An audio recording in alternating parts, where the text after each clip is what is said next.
Before we begin, this isn't an attack on faith or the Catholic Church. These are historical facts, and the point isn't to offend, but to explore a timeless conflict, the old guard versus new ideas. Because when innovation challenges tradition, the clash can change the world.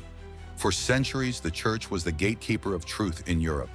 Its doctrines shaped reality, including the belief that the Earth stood motionless at the center of the universe. But when science dared to say otherwise, the backlash was brutal. Three men, Nicholas Copernicus, Giordano Bruno, and Galileo Galilei, defied the old order.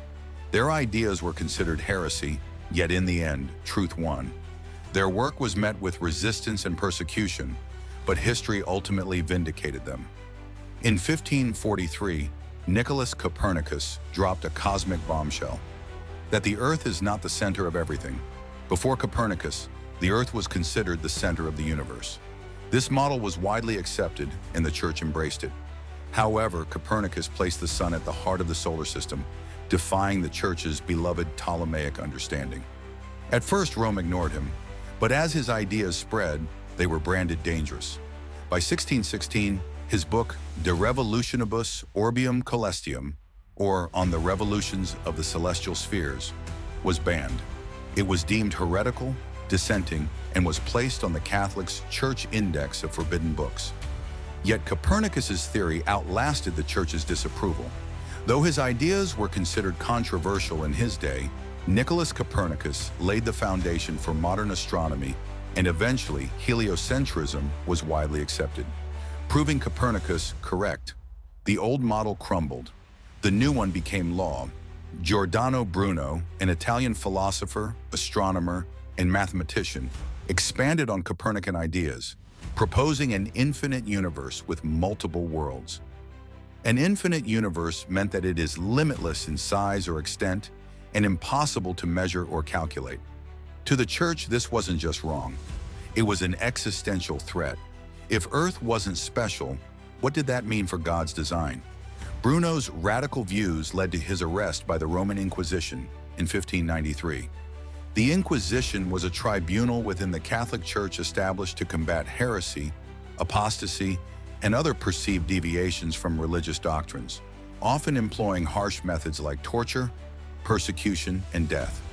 Giordano Bruno was charged by the Inquisition with heresy and spent 7 years in prison. In 1600, he was burned at the stake in Rome for his scientific views. His crime? Thinking bigger than the system allowed. Centuries later, Bruno was recognized as a scientific and philosophical pioneer, though the Church has never formally apologized. Over the years, the Church continued insisting that the Earth was motionless. Galileo Galilei came along and provided empirical evidence supporting Copernicus's theory. With a telescope, he saw Jupiter's moons orbiting another world, shattering the idea that everything revolved around Earth. The Church warned him to stay silent. He didn't. In 1633, after publishing dialogue concerning the two chief world systems, he was tried by the Inquisition, found guilty of heresy, and placed under house arrest for the rest of his life until his death. But you can't imprison the truth. Centuries later, the Church admitted its mistake, but it was too late for Galileo. In 1992, the late Pope John Paul II formally apologized for the Church's mistreatment of Galileo Galilei, acknowledging the error and condemning him. So who was right? The old order clinging to dogma, or the new vision, backed by evidence? What was once considered heresy is now scientific truth. Progress can't be burned, banned, or buried. The Church's resistance to these thinkers stemmed from the fear that undermining traditional cosmology would challenge religious authority and weaken it. In a way, it was right, because when you silence thinkers, you don't protect truth. You reveal how fragile your power really is. The courage of these scientists paved the way for modern astronomy and reshaped humanity's understanding of the universe. The old may resist, but the new always comes. The only question is, will you fight it, or will you look through the telescope? If you enjoyed this deep dive into history's greatest clashes between old and new, smash that like button. It helps more truth seekers find this channel. Subscribe and hit the notification bell so you don't miss the next battle in this series.